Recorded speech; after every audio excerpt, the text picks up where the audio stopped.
maliwanag na labas-pasok na yung mga ICC. Ano?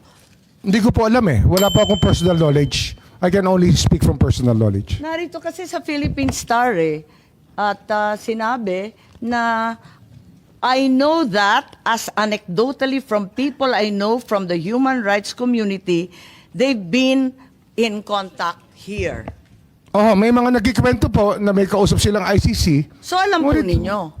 Kasi sabi mo in-identify pa ninyo yung source. Sabi ninyo yung human rights people. Nagko-contact Oo nga, oo. usap na. Di alam na ninyo na nandito na yung ICC. Ay, hindi ko ho nalalaman kung nandun sila. Sinasabi lang nila, may kausap sila. Hindi ko sinasabi ko saan sila nag-usap at paano. Pero, siyempre marami hong gustong tumulay. Ngunit hindi naman natin, hindi ho nagkaroon ng pagkakataon na makilala talaga namin na ICC o makaharap. Kahit kailan po hindi namin nakaharap ang ICC.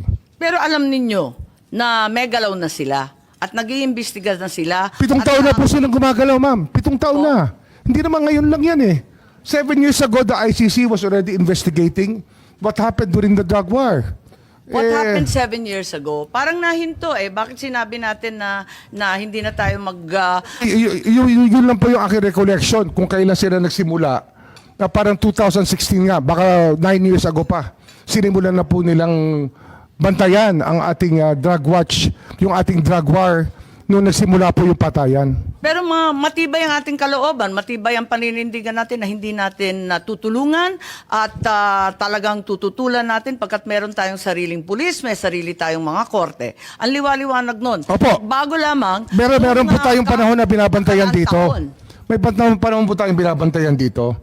2016 hanggang 2019 ay doon po ang kainitan ng drug war.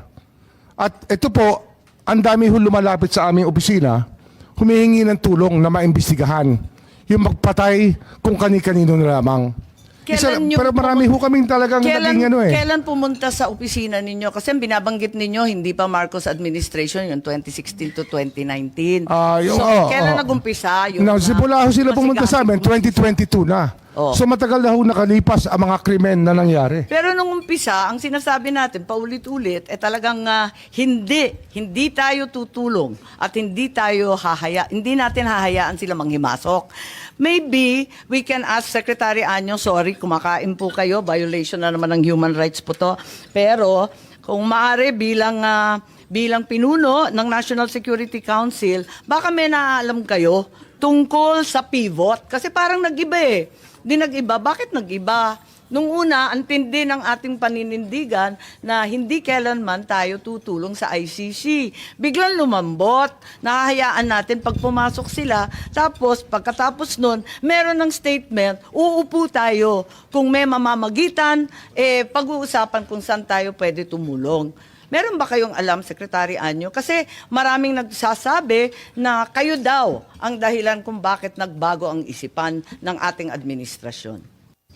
Madam Chair, palagay ko po ay walang basis po yung ganong klaseng allegation sapagkat ito po ay legal na usapan at hindi po kami nag-focus sa legal na usapan sapagkat ang sa amin po ay on the lens of national security. Tapos wala rin po kaming na-monitor na pumasok dito ng mga ICC investigators nung sinasabi ng mga panahon na yan. So wala kayong alam tungkol sa pagbabago ng isipan at polisiya ng ating administrasyon? Wala po, Madam Chair. At hindi rin kayo kasama sa pagpaplano ng aresto ni former President Duterte? Ma'am, meron po akong opening statement. Pwede ko po bang basahin? Siyempre, oo. In the meantime, if I may recognize the arrival of Senator Cayetano. Please proceed, Secretary. Yes, Anyo, ma'am. please. Good afternoon, everyone. I'd like to start by thanking the Senate Committee on Foreign Relations, chaired by Senator Imee R. Marcos, for the opportunity to clarify the truth about what transpired during the arrest of former President Rodrigo R. Duterte and other related matters. I believe this is also a good venue for me and my fellow officials to clarify what really happened and to debunk and dispel the false accusations and fake narratives that have misled the public about this issue. As government officials, it is our duty to be truthful and to assure the public that our actions were proper and in accordance with the law. I, for one, have been the victim of relentless disinformation campaign aimed at destroying the integrity and credibility I have carefully built over 4 decades of public service, which began the day I entered the hallowed halls of the Philippine Military Academy. While public officials are not supposed to be thin-skinned, I have rolled with the punches for several days. However, the time has come for me to air my side. Therefore, I am grateful for the opportunity to speak before the Senate and present the truth. As a former member of the cabinet of the Duterte administration, it is also very hard for me to see the former president arrested. I worked closely with former President Duterte for so many years through the most serious crisis the country faced, and we have developed and nurtured a personal friendship. He trusted and respected me in the same way I trusted and respected him, even after our terms ended in 2022. I retired from public service when former President Duterte ended his term. However, the repeated calls for public service came again, and 6 months after my retirement, I was appointed by President Ferdinand Marcos Jr. to be his National Security Advisor. I saw my appointment as a continuation of my service to the Filipino people across different administrations. As a soldier, my loyalty has always been to the Constitution and the chain of command. This has always been my principle when I served as the Commanding General of the Philippine Army under President Noynoy Aquino, then as AP Chief of Staff, and later as Secretary of the Department of Interior and Local Government under President Duterte, and now as National Security Advisor under President Marcos Jr. In its position, I have held under several administrations.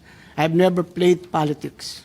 I do not have a political agenda, nor do I have, or will I ever have, political ambitions. I uphold the same principle in my role as National Security Advisor and Director General of the National Security Council. Thus, I would like to state for the record that my role was limited to the mandate of my office to assess that the situation does not escalate into a national security concern. The implementation of the ICC warrant is beyond my mandate, and I had no part in it. And may I also state for the record that I am not aware of any core group, nor am I a member of such group that allegedly planned and prepared for the arrest of former President Duterte. In fact, it was only on Tuesday morning, March 11, 2025, that I learned that there was already an Interpol red notice and that the ICC warrant of arrest would be served. There was also no intelligence operation. The former president's presence in Hong Kong, as well as his return to the country, was a public knowledge since it was heavily reported in both mainstream and social media. It is utterly unacceptable and unfair that my name is being dragged into an alleged grand conspiracy. I firmly deny any allegations of a grand conspiracy. In fact, the events in March 11 were spontaneous. As National Security Advisor, I was merely doing my job.